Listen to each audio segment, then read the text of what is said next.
process, resulting in a successful marketing message for your brand.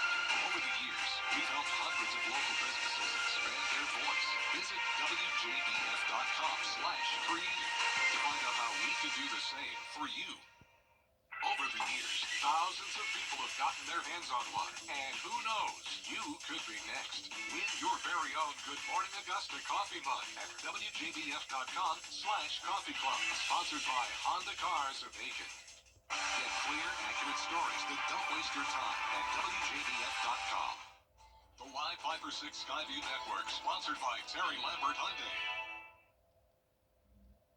It's a fantastic forecast for us with plenty of sunshine, lower humidity, slightly cooler temperatures, and no rain for now, but that could change over the weekend. Stay with us for all the details.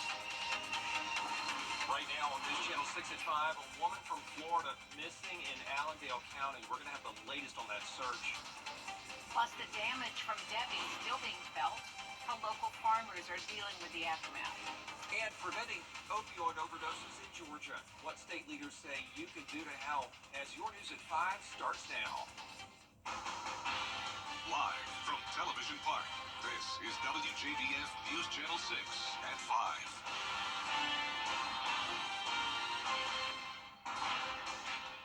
Hello, everyone. I'm Jenny Montgomery. I'm Brad Meads. We do thank you for joining us as coverage you can count on begins with an investigation in Allendale County, South Carolina, after a woman disappeared there 2 days ago. Law enforcement found her car parked on train tracks out in a very rural part of that county. News Channel 6's Bria Smith is live now at the Search and Rescue Hub with more. Bria? Yes, Jenny, well, we're actually here at the sheriff's office, and it's been 3 days since Jessica Rapsis' family has heard from her, and 3 days since law enforcement found her vehicle. According to the Allendale County Sheriff's Office, the 27-year-old Jessica Rapsis lives in Jacksonville, Florida. It's not clear why she was in this area, but authorities say they found her vehicle on railroad tracks in northwestern Allendale County near the community of Martin. When her vehicle was found, they say it was still warm but had been sitting for a while. A search party, including a helicopter, dog team, and crews from the Savannah River site, were out looking for any clues they can find about Rapsis' whereabouts or what might have happened. Now, the sheriff's office does ask that if you have any information to please contact them directly, or you can leave a tip with SLED. For now, reporting live in Allendale, Bria Smith, WJBF News Channel 6. It is time now for our first check of the weather. Here's Chief Meteorologist Jenna Petracci. Well, it's a really nice Thursday. We have a mix of sun and clouds, completely dry across the CSRA. Temperatures are below average. Started that way yesterday, continued into the morning. We woke up to the upper 60s, and now we're only topping off in the upper 80s. A couple spots right at the 90-degree mark, such as Sylvania and Evans. Augusta only at 88, 90 in Gibson and Sparta, 87 in Edgefield, 88 in Washington. The dew points are lower today. We're actually seeing values as low as 63 in Augusta, 62 in Lincolnton and Crawfordville, only 60 in Gibson. So definitely some unusually dry air for the month of August. And in return, the heat index is much lower today, only feeling like around 90 degrees. So the actual air temperatures are matching the heat index, so that's always good news. Winds are coming in from the east, 6 miles per hour in Aiken, 5 in Barnwell, 5 in Wrightsville, and 5 up in Sparta. Now, as for the satellite radar, a little bit of passing cloud cover. A spotty shower tried to develop here in McCormick County, but because of all the dry air, it's just really hard to see any rain today, and it will be similar tomorrow. High pressure set up overhead, scattered showers and storms to the south and to the west of us. Now, for the game tonight, it's going to be beautiful. Our Terry Lambert Hyundai Skyview cam looking good here at SRP Park. Just a little bit of cloud cover. Temperatures starting out in the mid-80s. 84 at 7 o'clock, staying mostly sunny and dry. Futurecast looking good. 80 degrees exactly by 8 o'clock, and then by the 9 o'clock hour, we will drop down into the upper 70s. Coming up, I'll have a look at the forecast through the weekend because we could see some changes, but back to you. All right, Jenna, thank you. The family of a Wagner Sally teacher killed by a falling utility pole has settled out of court. Junelle Robinson was killed in August of 2023 after a tractor trailer hit low-hanging power poles, which pulled 8 damaged poles out of the ground. One of them struck and killed Robinson.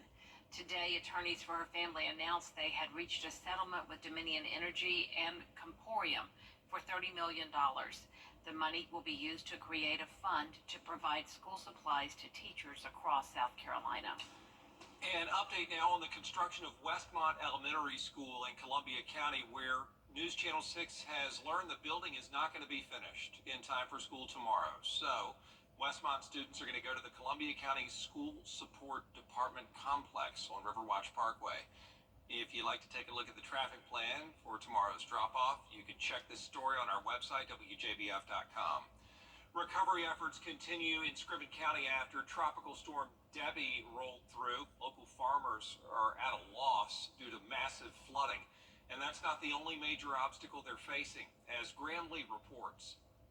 The Peach State is currently the #1 supplier of peanuts in the country and the #2 supplier for cotton. But the storm damage is only adding to the challenges coming to farmers growing those crops. I've lived here all my life, and I hadn't seen this field. This usually doesn't happen. This is a 100-year event.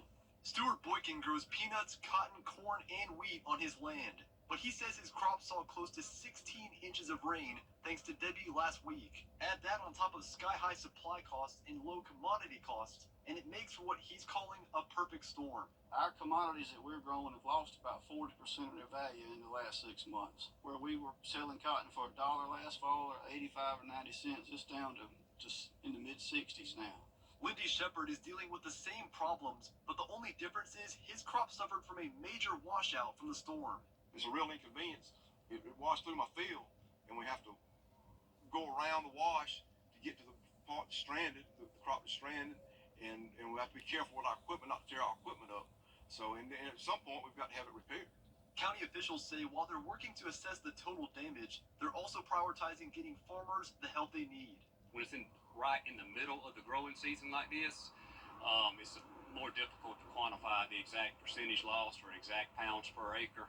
But the extension system with the University of Georgia, Georgia Department of Ag, we all work very closely in trying to make sure that farmers are educated on the resources available. We're lucky to have some really good representatives in our area, John Burns and Max Burns, and we're gonna need all the help we can get. The harvesting season is just around the corner, and farmers say they're doing all they can to get ready. In Sylvania, Graham Lee, WJBF, News Channel 6. An Augusta woman has died several days after being struck by a vehicle. On Sunday, Jan Jacoby was hit while crossing Peach Orchard Road. She died yesterday from her injuries. Golden Harvest Food Bank's new produce rescue center is now open. It's on Commerce Drive off Gordon Highway, and it's already been put to good use. You may remember we showed you where volunteers were able to pack goods and send them to parts of Georgia and South Carolina hit by flooding from Hurricane Debbie. In Georgia, overdoses have killed more than 650,000 people in the last 25 years. Now state leaders are looking for ways to fix the problem. Here's Atlanta Bureau Chief Archit Sheshadri. And tomorrow will be another mostly sunny and slightly cooler day. We heat up just a tad over the weekend with those rain chances going back up. I will have a look at the future cast for that coming up shortly. Hey there, Monica Christina. Coming up this week, Chef Ross joins us with a special and legendary guest, Chuck Baldwin, for a Cooking with a Cause episode, followed by a Pairing with Taste and some music with Ethan Stallings. Friday at 12:30. Now, your most accurate forecast with WJBF Live 5/6. Welcome back. A mix of sun and clouds out there this evening. Overall, a pretty lovely Thursday for us. You're taking a look at our Terry Lambert Hyundai Skyview Cam into Waynesboro. Temperature is topping off in the upper 80s to around 90 degrees. Feeling like 90, so nowhere near that triple-digit heat that we often deal with this time of the year. Dew points are lower, and that's the reason why. Humidity only at 43%. Winds are calm. Overall, pretty pleasant conditions. You can see some of our icons picking up on the cloud cover. Places now down towards the southwest, a little bit sunnier. We're at 84 in Washington, but 89 down in Wrightsville, 83 in McCormick, 88 in Barnwell, 86 now in Allendale and Sylvania. You're at 90 degrees. Not a drop of rain on Live Viper 6. A completely dry day for us for a change. And for our drought monitor, things have definitely improved. So we're no longer in the severe drought by any means. And that is, of course, all due to Tropical Storm Debbie. That brought us 2.95 inches of rain so far for the month of August. On average, we top off at around 4.5 inches. So we're only halfway through the month, so it's possible we could get there by the time we get to September. But in the meantime, not a whole lot of rain over the next 7 days. Going with a 40% chance Saturday and Sunday, and that will mostly be coming in late at night. Your Friday will be mostly sunny and dry, starting out in the upper 60s, climbing to around 90 degrees. And for the game tomorrow night, Harlem versus Greenbrier, it'll be the perfect night for some high school football. Starting out in the mid 80s, climbing to going down to the low 80s by the time the game is over. And then, of course, we'll have those low temperatures all the way down to the upper 60s. So we'll only go up to around 71 Sunday morning. Other than that, it's upper 60s even into next week. So feeling a little bit more like early September rather than middle of August. Dew points are a little bit lower today, and they'll go back up to the upper 60s over the weekend and even some low 70s on Sunday. The futurecast showing an increase in moisture with the chance of rain all ahead of this cold front. So high pressure is over us now. That'll still keep things mostly dry, so that batch of rain that tries to move in Friday night will pretty much fall apart. So really just a few stray showers possible late Friday night into Saturday. Then by the time we get to Saturday evening, a bit of a different story. There's a higher chance that we could have some rain as that high pressure moves to the south. Winds start to come in from the south as well ahead of that cold front. So scattered showers and storms possible, drying out again for Sunday morning. And then once again, Sunday night is when we could have some rain. So no need to cancel any outdoor plans. It will mostly be rainy late at night. Once again, we have no impacts anytime soon from the tropics, so that's great news. Hurricane Ernesto is headed towards Bermuda, though. It is at 85-mile-per-hour winds, a Category 1 storm. Will be strengthening up to a Category 2. Winds will be going over 100 miles per hour, but no longer expected to be a major hurricane, at least. And then as we see this go all the way into next week, it will head towards Nova Scotia. So a very long-lived storm, but no impacts to the United States. Lows tonight will be in the upper 60s, and our highs tomorrow will be in the low 90s. Our 10-day forecast showing the low 90s into the weekend, just a degree or two hotter at 93. Going with a 40% chance of rain Saturday and Sunday night. Mostly sunny start to next week, and a mostly dry week once again. Only around a 10 to 20% chance of rain. All right, looks good. Thanks a lot, Jenna. A clinic for young children with autism is celebrating its newest location in Augusta. Able Kids provides support and health services to children ages 2 to 6 who are diagnosed with autism spectrum disorder. The goal is to provide the skills they need before starting school. A ribbon cutting was held today at the opening of their 8th location on Broad Street. This means so much. When we first started all the way back in 2016 with that first location in Augusta, our thought was that we would, be able to serve some of the population that needed these services. And it turns out the demand was just overwhelming. There was not enough supply for it. So we kept slowly growing and growing. And this is now our 8th location in Augusta and our 20th location overall. We've expanded into Atlanta, Savannah, Columbia, Greenville, and Charlotte. The clinic officially opens its doors Monday morning at 8:30. Up next, the Paris Games may be over, but the Olympics are just getting started. We'll learn more about a different kind of athlete after the break. Get up to 7. Just after the end of the Olympics in Paris, some officers in Indiana are hosting their own games. Zachary Stidham explains more about the K9 Olympics. This is one of the best times of the year for us. We get to come up here and we get to compete and see what we're made of. The Vaughn Lake Kennels K9 Olympics is where the best pups in the world have come to showcase their abilities for the past 25 years. Terre Haute Police Department Public Information Officer Justin Sears says that THPD has a reputation of excellence in this competition. We typically do well every year.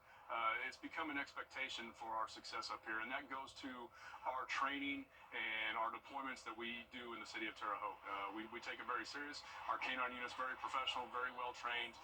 We have the benefit of being supported by our administration, supported by the city. This event consists of judges scoring over 100 competitors and over 30 events that replicate what these dogs and trainers can go through on any given day. Sears said that the training that it takes to compete in this helps build an unbreakable bond between a trainer and their canine.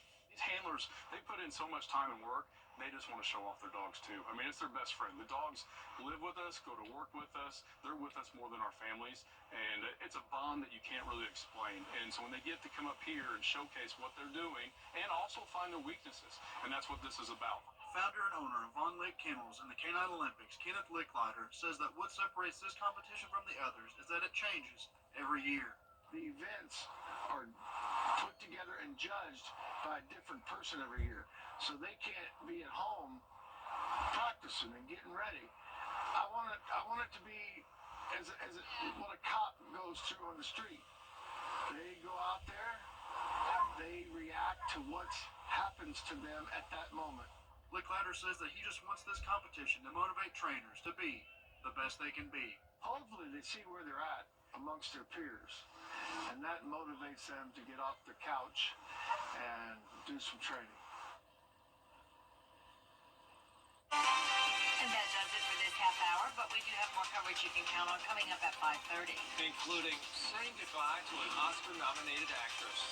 A look back at the legacy of Gina Rowland next.